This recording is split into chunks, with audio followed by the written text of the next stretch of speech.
Record, a podcast concerning all things law for businesses in Queenstown. My name is Alice Milne, Senior Solicitor at MacDonald Lawyers, joined today by Senior Associate Scott Donaldson. Good to be with you, Alice. Today we've got a super interesting topic. It's directors' duties. We're going to sort of dive into what those duties are today. We're going to talk about what they mean in practice, for a business, and a little bit more about emerging topics in the areas of stakeholder capitalism and what that could potentially mean for the way we conduct business in the future.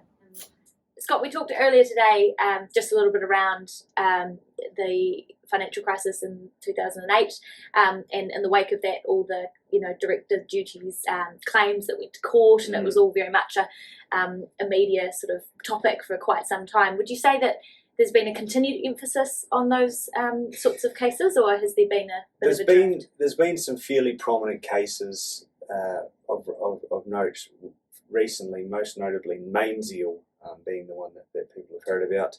Jenny Shipley, former Prime Minister, getting herself into strife in relation to that company. But for a period there in the early 2010s, there was a raft of cases where directors became personally liable for the debts of companies, and there was a real appetite for pursuing directors for breaches of companies, for breaches of directors' duties. When thinking about cases like Bridgecorp, Lombard's Finance, Nathan's, various cases of those kind, where directors face some pretty hefty penalties for various breaches. Of course, since then we've had the Financial Markets Conduct Act, which really sort of, in some ways, reformed the areas of law that those directors were prosecuted under. But certainly, still, there is really important obligations that directors have that they need to be aware of. And are too often not. Really, there are many directors, let's say small companies in Queenstown, who have become directors of companies and aren't really fully across their obligations to the company and aren't aware of the personal liability that they can be subject to. But I mean, they're directors, aren't they? Just as any of us, doing the best we can with the time that we've got in the day. They're busy, running businesses and making decisions and being there for their families, and they've got, a wealth of obligations, and this is just one piece of the pie for many. Do you think it's just easy for these, for directors to get lost in the hustle and bustle of everyday life? Absolutely.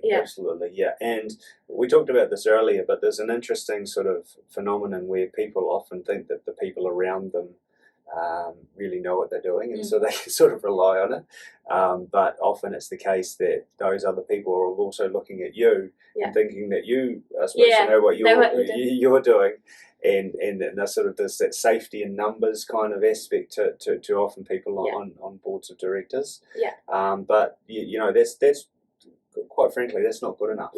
If you're a director of a company, you have obligations, and you ought to know what those obligations are, and you ought to exercise your powers with due care and skill, and take the right advice and ask questions and do those sort of things that make sure that you're fulfilling your obligations. Otherwise, you could find yourself in a serious amount of strife. And with a number of, as we've all sort of suffered the last few years with some businesses having to close, and there's a lot of sort of political and economic uncertainty out there at the moment. Like it's as good a time as any for someone to just revisit what it means to be a director and what those obligations are, and what that liability potentially looks like. Yeah, definitely. What does it mean to breach? What are the duties, and what does it mean to breach one? Okay, so there's several duties that are owed under the Companies Act. The three main ones that we see most of is the duty to act in good faith for a proper purpose. That's number one. The second is about taking on obligations that you, a reasonable person, a reasonable director, would appreciate the company wouldn't be able to meet. And the third one is just exercising due care and skill. So, as I said, there are a number of duties that really you need to be aware of, but those are the three ones that we most often see litigation around. So in terms of, taking on, incurring obligations on behalf of the company, you've got, it's all very well to have these lovely duties and they all look lovely written out in the Companies Act, and there's many of them, and they've got, really good looking tests. What does it mean in practice? You've got these duties to not, to not trade recklessly, but what about all the companies that are on the, they've just survived COVID, they've taken on a number of, debts they can't trade for whatever reason. Where does the law draw the line between, directors that take on, either more debt or take actions to try and sort of save a company? Where does the law draw the line in terms of what is within the sphere of risk taking that's palatable, and what sort of sits outside of that and is actually a breach, and you're flogging a dead horse and you should never have done it in the first place? Where does the law sit? Well, in terms of taking on obligations that the company's not going to be able to meet, the bar is fairly high when it comes to that objective standard. Yep. So it's about creating substantial risk of serious loss to creditors as far as that objective standard goes. And then there's the subjective standard of what would a person in your position, or what did that director think was a reasonable thing to do. If that director thought what they were doing was unreasonable, and there was evidence that they thought that it was unreasonable, then that director can be personally liable. Whereas in terms of the objective standard, it's definitely the case that directors, for example, in an insolvency situation, suddenly a company can't pay its debts, it's looking like it could go under. If that director does something that objectively is almost has a very serious chance of creating loss to those creditors, that's when the rubber starts to hit the road. So, most commonly where we see breaches of directors' duties, or where they become relevant to us, is an insolvency situation. It's either a company's gone into liquidation, and then that liquidator, in the process of liquidating the debts of the company, looks at the directors and says, has this director failed in their duty to the company? So if they've taken on a debt that was at risk of creating a serious loss, a substantial risk of creating a serious loss to creditors, then that director can be on the hook. The other one is around joint venture type arrangements, where you've got two major shareholders, and then one sort of is running the company and might take some steps that might act in their own interests rather than the interests of the company. So that's the other one. But most commonly it is in insolvency situations. What does it look like when someone is in breach of their director duties? What happens to the assets of the company? Well, it's generally in a liquidation situation, so a liquidator has been appointed and has all the power of essentially the director, and even greater power than the director. And then the company is no longer under control of that director or those directors, and that director then gets a notification from the liquidator that that liquidator believes that the director owes them money, and then starts the long and very difficult process of recovering funds from the director. Often the director is in their own potential bankruptcy situation, because they might be the shareholder as well as the director, and their asset is their house, for example, and then there's a process to decide whether their house was put into their trust in a proper way, and things can get quite ugly quite quickly. So that's in a closely held sort of company scenario. Whereas when you're dealing with your bigger corporates, it's a different sort of scenario altogether. But that's typically where we see breaches of directors' duties. In terms of your bigger type companies, it's typically where there's been information put out into the public So things like prospectuses and financial statements and so on that investors are relying on. Yeah. And then there's duties for those that those financial statements or prospectuses Yeah. have the correct information, are accurate, and so on. Yeah. So, directors, they've got a lot that they're answerable to. They've often got, like we've talked about, competing demands. They're leading busy lives. Some directors sit on multiple boards. They might have young families at home. Things happen in their lives that are stressful. To what extent can directors, rely on senior management, advisors, lawyers, accountants, to make these decisions on behalf of businesses? And to what extent can they legally rely on those sort of sources to make business decisions and in a way that's consistent with their duties? Yeah, it's a really important question because most people who are in these kind of positions have an expectation that if they get the advice from the right people, then they are covered. Yeah. But that's not the case, and you are entitled to rely on advice to some extent, but you have to treat that advice critically. Yeah. So you have to look at what are the underlying assumptions that have been made before that advice was given. Is the information that advisor working is the information that advisor based their opinion on accurate? Yeah. Do we have the right systems to make sure that information is accurate? So it's treating the advice in a critical way and really not accepting this advice as a pure box ticking exercise. Yeah. I imagine that it can be sort of somewhat tempting to rely on those external supports, but I guess if it were to come before a court, that can all fall by the wayside somewhat. That's right, yeah. Well, the directors are the people who are responsible for the management of the company. And managers are delegated, serve as delegates. Yeah. Delegates, is that a word? We'll make this that way. Delegates? Delegate. Delegates. Delegates of the directors. Yeah. And so anytime the management is doing something, they're doing something on behalf of the directors, and the directors are responsible for what those managers do. Yeah.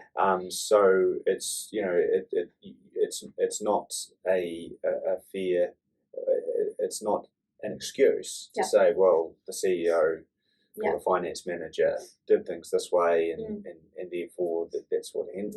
It's just not good enough. The buck doesn't stop at the manager.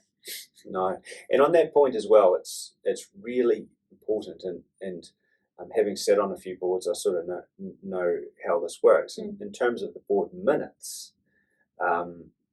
being discoverable in any litigation, they themselves often become, has everyone read the minutes? Yeah. I move, I second, and kind of, has anyone read them? Yeah. I don't know.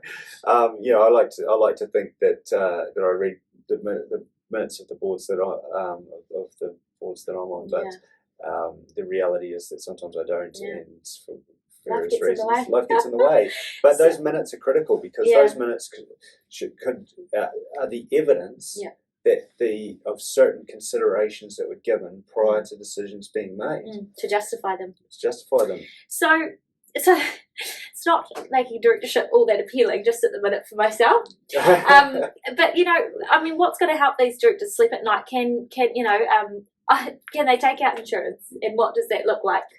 Yes, you can take out insurance. Yeah, directors and officers insurance, and everybody should make sure that they are adequately insured. The critical thing there, and this is an underappreciated fact, is that it is a company cannot take out such insurance and pay for that insurance on behalf of the company unless it's specifically written into a constitution that a company can insure its directors and can legitimately pay those funds out of directors. Yeah. And it's not just a set and forget type policy scenario, is it? You know, if you put it away, lock it away in the drawer and get it out 20 years later when your business has grown twofold and you're employing 3 times as many people and you're incurring loans and all sorts of things that could potentially elevate your level of, like, you know, what does that look like if someone look back on their policy and it's limited to a certain sort of figure and that's it's just not worth it anymore. It's not meeting its function. Yeah. Yeah, well, interestingly, there was a fair amount of litigation around the insurance cover of the directors of some of those finance companies I mentioned earlier. Yeah. And some of, I think it was Bridgecorp, the directors thought they were covered by their insurance policy, and it turns out they weren't. Yeah, it's an interesting area to cover. Yeah, you know, it's a whole realm of stuff there, but certainly important to revisit it, as you said. Yeah.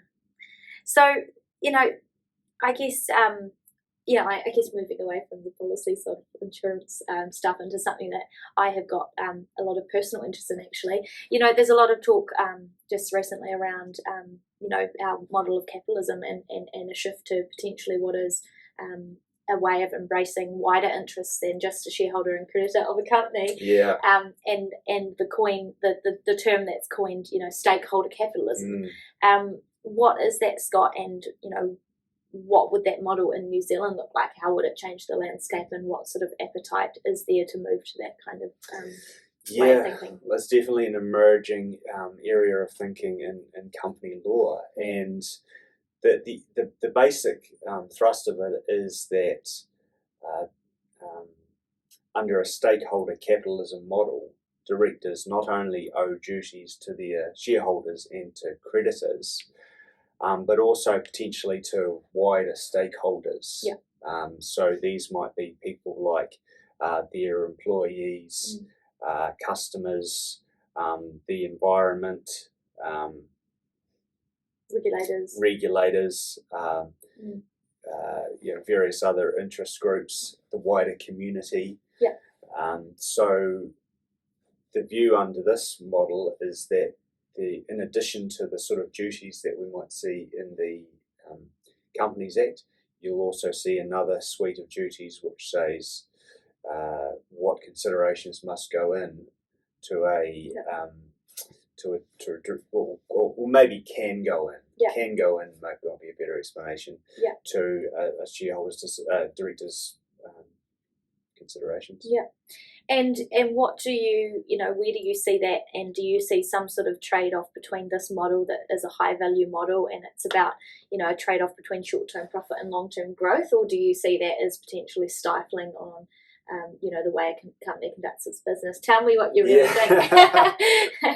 Well, I'm personally very, very sceptical of stakeholder capitalism, and I think there's some, it's got some real hidden demons in it. And look, there is something to be said for a company looking after those broader stakeholders, and oftentimes now they already do. Yeah. And they do it partly because it affects their bottom line. So a company ought to look after its employees, not necessarily because it owes those duties to the employees as an entity, but because if it starts treating its employees poorly, that's going to affect its ability to retain staff. It's certainly an interesting topic. It's probably not going anywhere too far, and I think that ultimately, at the end of the day, businesses and directors in particular, it's just helpful for them to know what's going on, you know, in that sort of, you know, in that space, and insofar as it's going to potentially affect their business, to know a little bit about it, and to be able to. Most definitely, and not only directors but shareholders as well. Yeah. You know, if you're a shareholder and you need to be, if you're appointing directors, you need to have directors that have an awareness of these kind of issues, because they're going to become more and more prominent in the next couple of years, most certainly. Yeah. Very good. All right, well, that's all we've got time for today. On behalf of MacTodd Lawyers, thank you for listening and for taking stock on some important matters affecting business. Thank you very much. See you next time. See you next time.